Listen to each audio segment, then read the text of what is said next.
Her Excellency Marcellus Paredes de Vaquez, Minister of Education for Panama, His Excellency Albert Ramdin, Assistant Secretary General for the Organization of American States, Her Excellency Nirmala Bradstring, Chair of CIDI, Honorable Sherry Tross, Executive Secretary, the Secretariat of Integral Development, the Honorable Marie Levens, Director in the Department of Human Development of Education of the OAS, Ambassador Abigail Castro de Perez, Coordinator for the Education and Technical Secretariat for this ministerial conference, esteemed Ministers of Education and Heads of Delegation, good morning.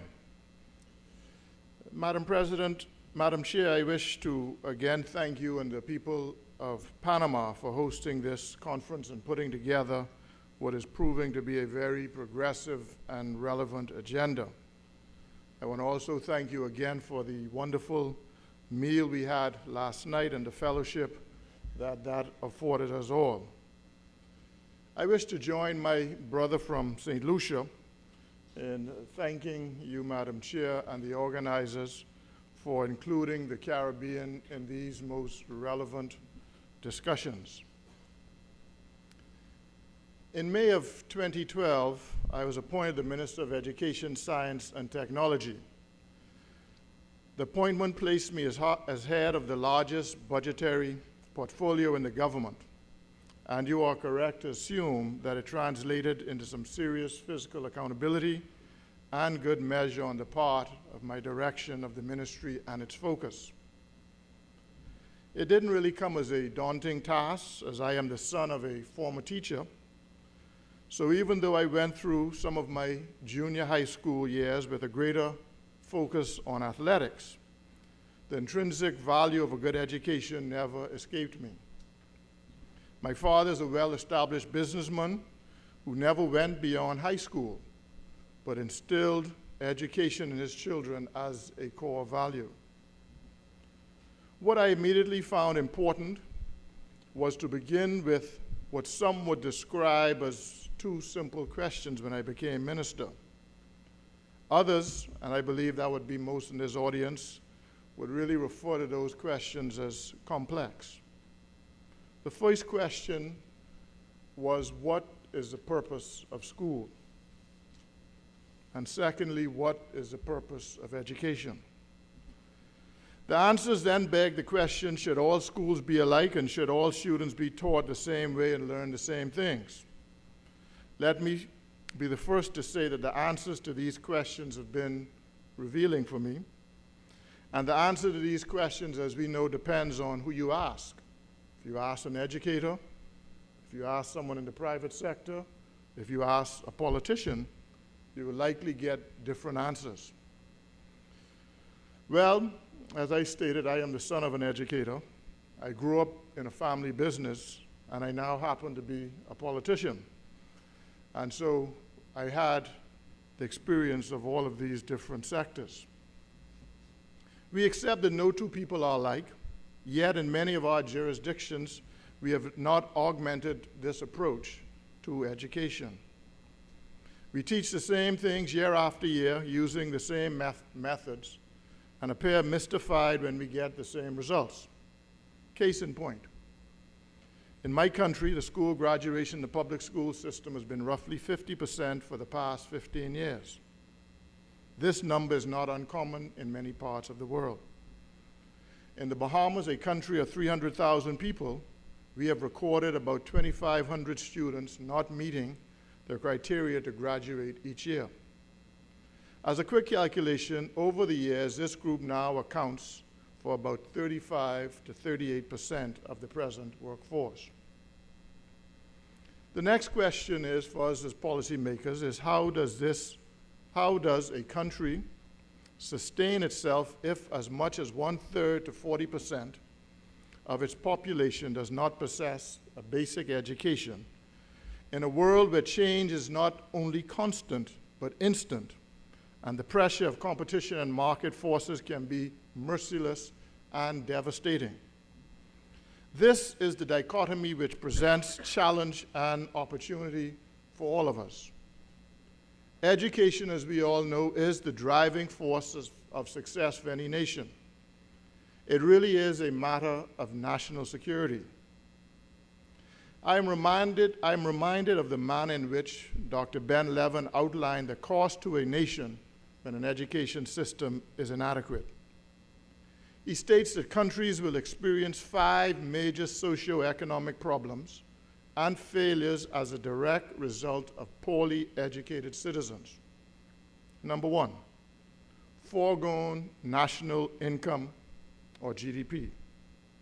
Foregone tax revenues for the support of government services, increased demand on social services, increased crime, and increased poor levels of health. Simply put, a poorly educated populace leads to a decrease in tax revenue and GDP, and an increased demand on social services, health services, and safety services. After becoming minister, I embraced the challenge and opportunity that besets my country's educational progression. I undertook a decision to change the thinking of senior educators, essentially those persons who had been doing things the same way for decades. It paved the way for an acceptance of some of the changes now embraced in our educational system. So over the past 3 years, I've taken senior members of my team to visit some of the top-performing educational systems in the world, where in-depth observation, discussion, and consultations took place. Of course, the understanding was that one shoe doesn't fit all, and every culture is different. And just because something works somewhere doesn't mean it will work at home. We visited Finland, Ontario, Canada, Singapore, and this year we traveled to Australia and New Zealand. What we collectively found interesting was that over the past 10 to 20 years or so, the countries visited had surpassed traditional countries as model educational systems. We sought to find what was the most important factor for these countries' sudden rise in academic output and ranking. The answer to us, and particularly me, was very surprising. We found that the most important factor to success of their educational models lied in the political will to effect change. The political will to effect change. Yes, clear goals and measuring tools that were transparent played an important role, but it started with the political will. It is given that politics can make changes to an educational system which are difficult and challenging. Substantive change in any educational system can take 10 to 20 years of intense, sustained political will. It is not sexy, it is grunge work. It is not the kind of thing that excites the usual politician, and certainly not the kind of thing that wins elections in most cases. It was interesting last night speaking with the Minister for Panama when someone at the table asked her how she got into politics. And she responded that she wasn't a politician. And so we asked, well, how did you get the job? And she says, I'm not sure, maybe nobody else wanted it. But such is the world of education. In fact, one education minister can find himself at the beginning of this type of change and another at the end, which is why taking the political will to begin a process of significant change in education is not one of instant gratification, and more often than not is one without any individual celebration. It is a cohesive, collective process and one that demands extreme perseverance. So we know that the most important factor to the social and economic sustainability and growth of a country is education. We also know now that the most important factor in changing and sustaining change in an educational system is the political will. In a quick overview, I will discuss the 5 areas that we have identified which require constant attention if there is to be any meaningful improvement in academic performance. These will not come as a surprise to you, as some were discussed previously at our meetings in 2007, 2009, 2012, and the chair of this meeting has also listed some as areas of priority at this meeting. Interestingly enough, however, it is important to appreciate how quickly one can lose focus if continuous attention is not placed on determining if our decisions and allocation of resources, both human and financial, are directly impacting these 5 areas.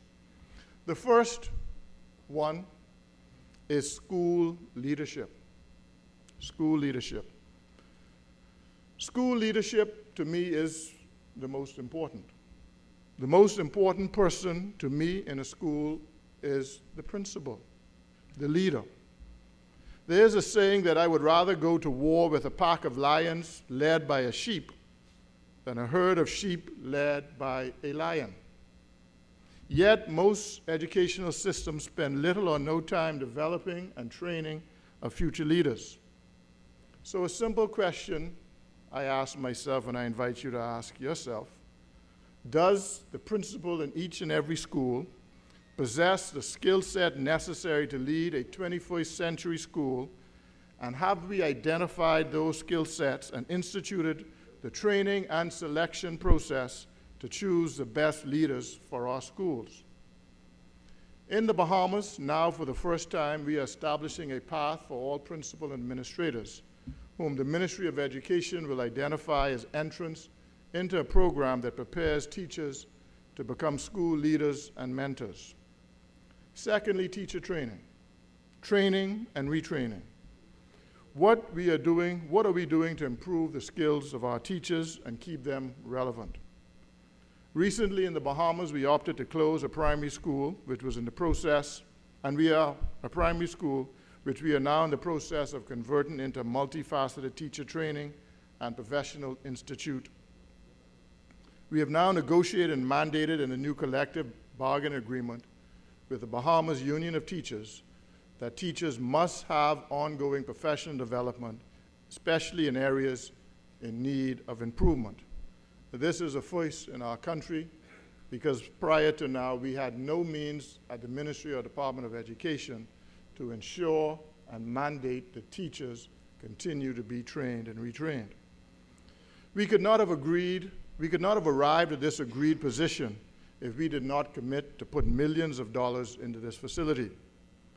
The thought behind it, of course, was not that we wanted to punish teachers in any way, but this was to encourage and improve the teacher in her classroom delivery. The third area we established last year was an achievement unit. The purpose of this unit is to bring equality to the educational system so that all schools will be considered good schools, collect and assimilate data so that the minister and the director can make data-driven decisions to drive intervention in subject areas and schools where deficiencies are identified. Further, to track every single student as an individual to ensure that whatever intervention is needed for that student, it is given. This unit is to ensure that no child slips through the cracks and gets swallowed up by circumstance. We can tell you now in the Bahamas how many students are deficient in English language, science, math, or social studies, their grade level, what school they attend, who their teachers are, and several other pertinent details, all geared towards incorporating the necessary intervention to meet our children's needs. We believe that only when an educational system is sufficiently focused towards elevating the bottom 50% can a country have a chance of achieving true equality. The educational system must give every child the opportunity and hope that he can achieve success and contribute towards the meaningful national development of his or her country. Fourthly, special education and inclusive education. This is an area we found that is often overlooked in the educational system, and that it relates to those students with special rights. Research has showed us that as much as 25 to 30% of the student population are not learning to their full potential through conventional teaching modalities. Many of our teachers are ill-equipped to diagnose, let alone deploy intervention strategies needed for that 25 to 30% of the student population. To address this issue, we have leased a Catholic school which was closing and renovated it to the tune of $3 million. This special needs school will offer unique curriculum for children in the Bahamas diagnosed with mild to moderate learning and development disabilities. The school will serve as a model for public school classes to facilitate as a teaching, training, and research site. It is not intended for the kids to be there permanently, but only temporarily, as the appropriate methods for teaching them are observed and then transported back to the teachers in their normal class. Additionally, it will provide the best gains for bright students that struggle in the traditional academic setting due to these learning challenges. Fifthly, the expansion of preschools. This one needs no explanation. We are aware of the research here, and the panel yesterday did an excellent job in providing us with the data. In the Bahamas, we are pushing aggressively to build more preschools so that by 2017, we can amend our Education Act to extend the mandatory age for entry into school to 4 years old from the present mandatory age of 5. Presently, we have about 75% of our 4-year-olds in preschool, and we're looking to raise that to 90+% over the next 2 years. We have enacted the Early Childhood Care Act and standards by which all preschool and caregivers are governed. A council is made up of the private and public sector, and they have responsibility now to license all preschools annually. This was done in November of 2013. A loan from the IDB allowed us to train over 100 preschool teachers at our local college over the past 4 years and completely renovate all of our preschools with the latest teaching tools and equipment. We know that there's no perfect education system, but there are some best practices which are universal and benchmarking which we can use to hold ourselves and those we lead accountable. I return now to my first question, which I asked myself when I became minister. What is the purpose of school? The answer, we concluded, is that school must be a place that is student-focused. School must be a place where we meet the child where they are academically and provide a curriculum that is germane to their career paths and meets the child interests and the national needs of the country. The application of this formula means that when a child leaves school, he or she can seamlessly transition into the workforce, apprenticeship program, or college, and thereby make a meaningful contribution to the development of his or her country. It is easy to say, indeed, but the challenge is always in the details and in the implementation. Let me share with you for a moment a major initiative that we introduced last year. Last year, we launched a standardized requirement for graduation and called it the Bahamas High School Diploma. The requirement had been debated within my ministry for the past 14 years, but we were unable to get educators and stakeholders to agree on the requirements. Until last year, the only standard for commencement was a 2.0 GPA, and that was subjective and dissimilar from school to school. This 3-year program focuses on 10th to 12th grade students and outlines minimum requirements for the satisfactory completion of high school. The criteria for the award of the Bahamas High School Diploma is as follows. Obtain an A to D grade in 4 subjects in our grade 9 national examination, which is now mandated for all 9th grade students for the first time. Those subjects are mathematics, English language, a science, a social science, and/or a career and technical education subject. Secondly, complete a minimum of 27 credit hours between grade 10 and 12. 15 of the credit hours are gained from core subjects, and 12 are gained through pathway courses. So now 45% of the credit hours generated during senior high school are geared towards pathway courses. Thirdly, they must maintain a grade point cumulative average of 2.0 over the 3 years on a 4-point scale. Fourthly, they must complete 30 hours of unpaid community service on the student's time during the 10th and 11th grades. Fifthly, they must complete a minimum of 20 hours of job readiness program, which we have worked in accordance with the Ministry of Labor. Sixth, maintain 90% or higher attendance and punctuality over the period from grades 10 to 12. We also deemed it critical for parental involvement, and so part of the requirement is that parents also have a responsibility. A parent or guardian must attend at least one of the scheduled parent-teacher conferences planned during each of the 3 school years.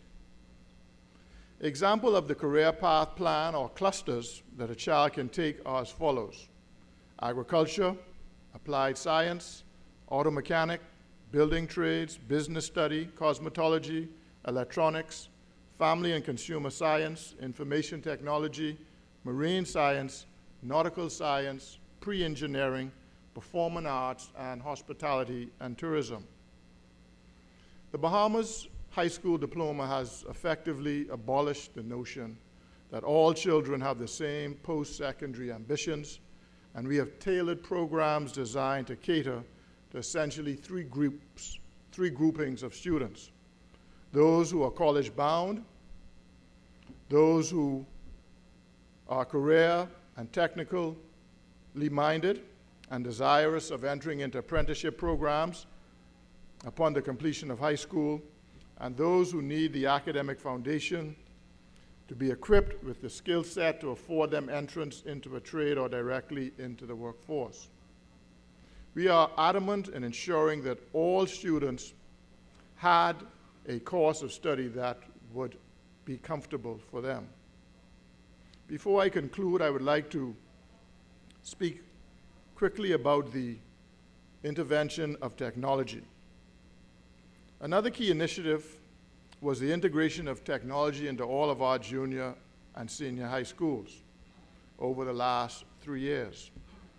Through an Inter-American Development Bank loan, $5 million has been spent to upgrade all of our computer labs and install interactive whiteboards and other information technology as part of our strategy in education. The renewed focus and commitment of my government has also led to public-private partnerships with Microsoft and Promethean to enhance learning through technology. It is important at this point to reinforce that there's a greater need for all of us for regional cooperation and collaboration for educational development. We must, and I wish to emphasize, must work together to see how we can engage each other more so in settings like this, to look at the methodology and practically to bridge whatever gaps exist in our respective educational systems. We must see education as a regional or indeed a hemispheric partnership, and our drive must be to academically cross-pollinate the models and mechanisms that make for a well-educated and skilled workforce and people. As some of you may know, the Bahamas is an archipelagic nation of over 700 islands and keys spread over 100,000 square miles, 90% of which is water. We have a public or government school population of approximately 45 students dispersed throughout 169 schools on more than 20 different islands. So as I wrap up, I wish for all of us and all of you here to join me and support in a change movement, as I call it. around our educational systems by having present ministers of education invite past ministers of education from across the political divide to sit on a bipartisan political committee and create a shared vision for education 2030 for your respective countries. This is exactly what I did about 1 year ago, and I expect to present a final draft of this policy position to my cabinet and the House of Assembly before the end of April of this year, signed by all previous ministers of education for the past 15 years. It is intended to be a policy document for education in the Bahamas for the next 15 years. Therefore, regardless of which political party is in power and who the Minister of Education will be, structures and programs that are meeting the needs of our children are not automatically suspended due to the change in government. This will hopefully ensure that education is no longer a topic of political debate or the victim of political party differences. As political leaders, particularly as ministers of education, we must constantly remind ourselves that although we serve those who cannot vote, their future and the future of our countries depend on the decisions that we make. Therefore, esteemed ministers of education, heads of delegation, and dear friends, it is my pleasure, as I close, at this time, to offer the Bahamas, Madam Chair, as the next venue for the 9th Inter-American Meeting of Ministers of Education in 27. We look forward to hosting you. Thank you very much. Good morning.